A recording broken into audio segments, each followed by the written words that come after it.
Ayo, what's up? Welcome back din sa ating channel, it's Bolts TV. Alright, so ito, nagbabalik tayo mga babayan para sa isa na namang reaction video. At nako po, grabe no, desperado na nga po ba etong si Senator Amy Marcos mga babayan at ang mga kasamahan po niya no, dyan po sa Duterte Block. Grabe mga babayan ang kanyang ginawa no, dito po sa rally ng INC. No? Abe, akala ko po ba transparency and accountability rally po ito? Bakit tila nagiging propaganda rally na po ang nangyayari diyan po sa rally ng iglesia? Nagkakaroon na po ng propaganda, no? Alam nyo, kung ako sa iglesia, sa INC, no, hindi naman po sa pinangungunahan ko po kayo. Kasi kung ang panawagan po ninyo ay transparency at accountability at makasuhan, ang mga dapat makasuhan dyan po sa malawakang korupsyon, no, eh sana hindi nyo po pinapayagan na magsalita yung mga ganitong klase. No, na merong mga ganitong klaseng mensahe. Dahil makakadagdag lang po ito no, sa kaguluhan dito sa ating bansa. Hindi po yan nakakatulong. No, yan lang po naman ang aking pananaw dito at yan po ang aking masasabi mga babayan. No, kung yan po ay maririnig ng INC, sana naman po no, maganda naman po yung inyong hangarin, no, transparency at accountability. Lahat naman po tayo, yan po ang hangad. Pero kung ang rally po ninyo ay gagamitin no, para sa isang propaganda para mapabagsak ang Pangulo ng Pilipinas na gumagawa ng tama. No? Kasi siya na nga po ang nagbunyag. No, neto pong mga balawakang korupsyon, budget insertions. No, kung makikita natin ngayon mga babayan, kaliwat kanan ng propaganda. No, na mga tumutuligsa sa ating gobyerno. Double time sila mga kababayan. Double time ang mga propaganda nila. 'Di ba? Para mapabagsak kasi sinasamantala nila yung dami ng tao No, ng rally ng INC. Sabi siguro nila, eto na yung pagkakataon natin, maraming tao 'to. Kaya na itong mag-rally sa EDSA tsaka sa Malacanang. Sinamantala na po mga babayan. Pero ang isa sa malaking katanungan natin dito, paano po ito nagawa ni Senator Amy Marcos sa sarili niyang kapatid? Hindi ba siya natutuwa mga kababayan? No, dahil ito pong aking sinasabi mga babayan, no, sinabi po niya na nagdodroga daw ang ating Pangulong Bongbong Marcos bago maging Pangulo. Pero napatunayan naman po, no, nasa kanyang drug test nung hinamon siya. Ito po ang katunayan mga kababayan. Bongbong Marcos tested negative no, for coke in 2021. Yan po ay sabi po dito sa balita. May 13, 2024 po yan mga kababayan, no? Diba? President Ferdinand Marcos Jr. did test negative for coke in 2021. A drug analyst from St. Luke's Medical Center confirmed Monday. No, yan po yung nangyari nung 2021 mga kababayan. No, as the analyst po, may lumabas na line. So sa drug test kit po natin, meron doong control line and line for drug analyte. Doon sa resulta, may lalabas po dapat siya talaga na line as negative. Okay? May negative daw po mga babayan. Yung 2 minutes and 54 seconds po kaya po talaga ng drug testing kit. Mabilis po talaga lumabas yung resulta. Yung sinasabi pong 5 minutes, yun yung maximum time na ia-allow namin na lumabas yung line ng drug test. So, ibig sabihin, sa loob po ng 2 minutes and 54 seconds, mga babayan, lumabas na po yung line.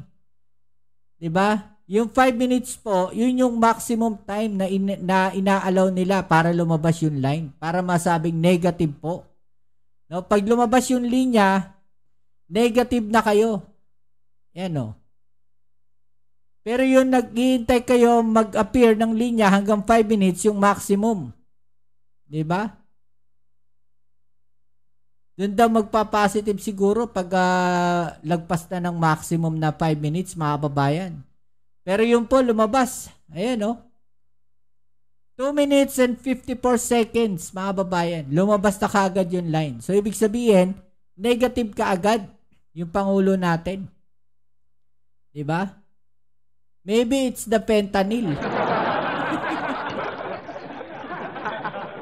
'Di ba? Sino ba yung gumagamit talaga? Mga kababayan. Isa pang tanong. 'Di ba? Bakit tong hinamon ang dating Pangulong Duterte ni Trillanes na magpa-drug test din nung panahon na siya ang Pangulo, hindi po niya ginawa? Bakit ngayon inuungkat po ito? Bakit hindi yan ginawa ni Senator Amy Marcos kay Duterte nun? Bakit? Bakit na nahimik siya nung kay Duterte? Ito panoorin natin tong balita. Day 2 ng Transparency at Accountability Rally ng Iglesia ni Cristo. Ilang personalidad ang nagsalita sa entablado, kabilang ang kapatid ng Pangulo na si Senador Amy Marcos. At mula po sa Maynila, nakatutok live si Jonathan Anda. Jonathan.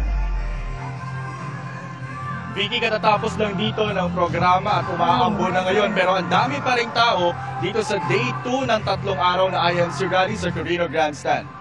Mga kababayan, mga kapatid. Kung kahapon umabot ng 650,000 ang mga tao rito sa INC Rally ayon sa Manila Police District, ngayong araw as of 6 p.m. umaabot na ito sa 600,000. Marami sa mga narito sa Quirino Grandstand ang nagpalipas na rito ng gabi. Ilang personalidad din ang nagsalita sa entablado. Diba? Andyan din si Guanzon. Makikita natin, hindi to parang hindi na siya transparency and accountability rally. Naging propaganda rally na ito, mga babayan. Dapat hindi nila ina-allow to kung yan ang hanap nila, transparency. Diba?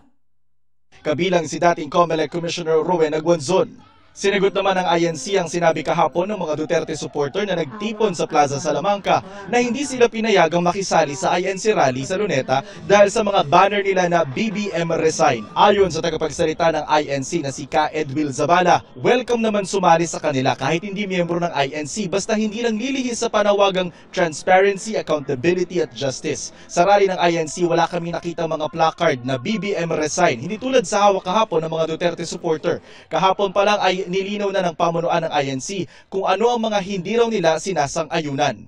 Hindi tayo sang-ayon sa revolusyon. Hindi tayo sang-ayon sa revolutionary government. Hindi tayo sang-ayon sa kudeta. Hindi tayo sang-ayon sa snap election. Magkasakit. Alright? Sige po, enjoy na rin po Vicky, natin ang kanina ating lang ay pag-uwi. nagsalita rin sa entablado si Ingat po Senadora natin Amy lahat. Marcos at hayagan niyang binatikos ang kanyang kapatid na si Pangulong Bongbong Marcos. Narito pakinggan natin. Batid ko na nagda-drug siya. Nalaman ko at ng pamilya. Nalaman ng pamilya. Seryoso ito. Noong 2016, kasabay ng kampanya ni dating Pangulong Duterte laban sa droga, lumabas ang pangalan ni Bongbong sa listahan. Nakasama siya sa listahan ng mga celebrities. Masinsinan kong kinausap si Pangulong Rodi. Halos manikluhod ako.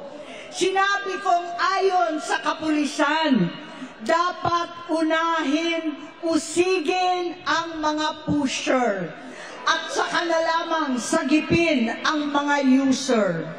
Naligtas si Bongbong. So, yun yung intention, mga babayan. No? So, yung pala yun.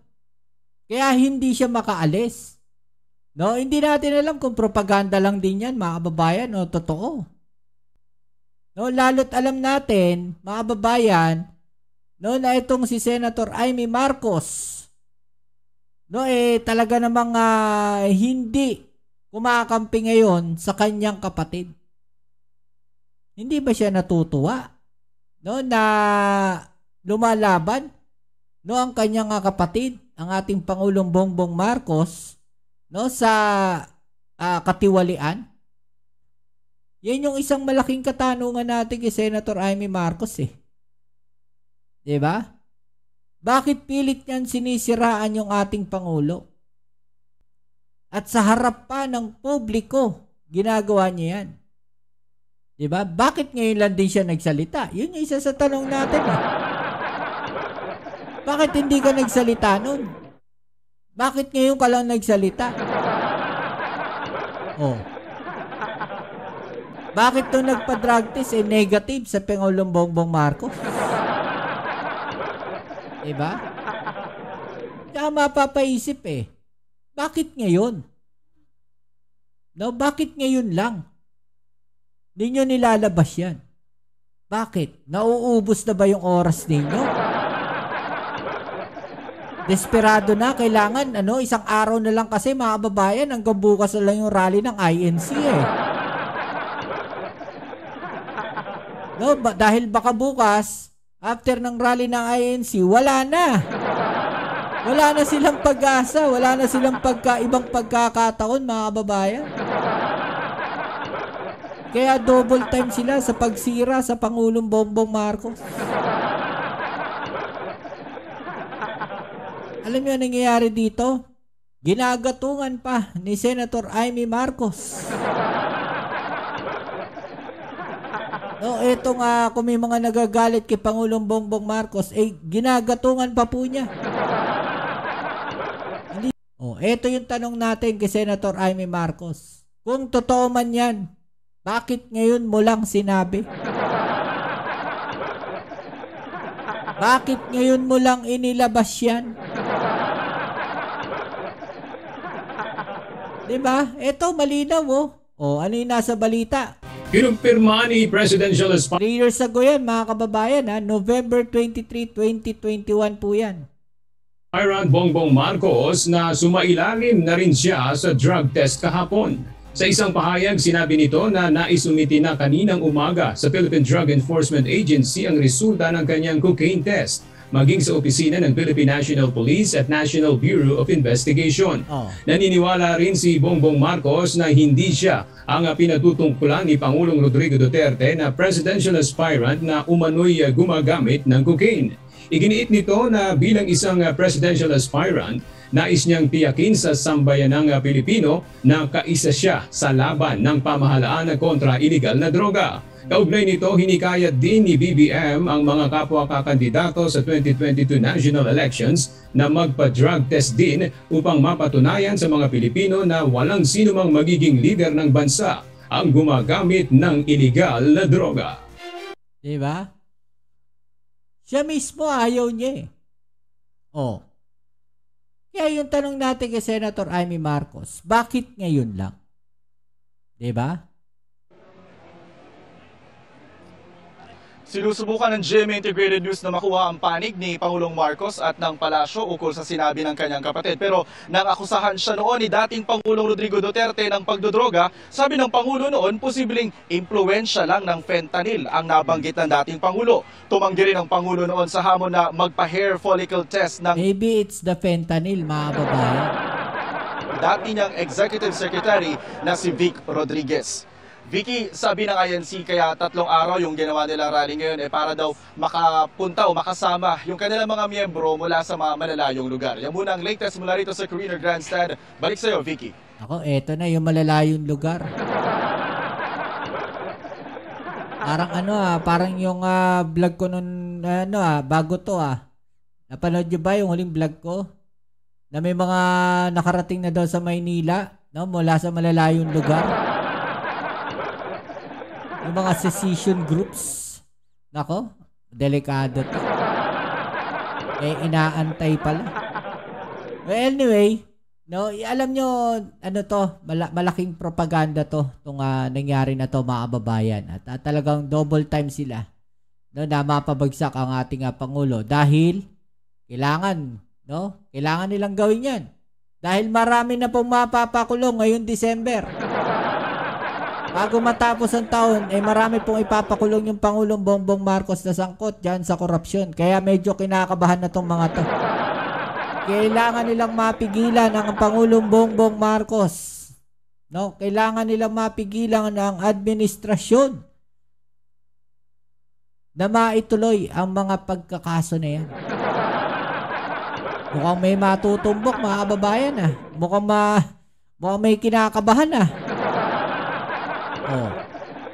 Ito po ay opinion lamang natin, no? Tayo ay nagbibigay lamang ng ating opinion, mga kababayan, no? Pinag-uusapan lang natin, no, yung mga bali-balita ngayon at nagbibigay tayo ng opinion natin bilang mamamayang Pilipino. Malaya po kayo magkomento diyan sa ibaba, mga kababayan, no? Kung sino man kayo, DDS kayo, no, pro-administration kayo, malaya kayo magdiskusyon diyan sa comment section. Kaya ano pang inaantay ninyo?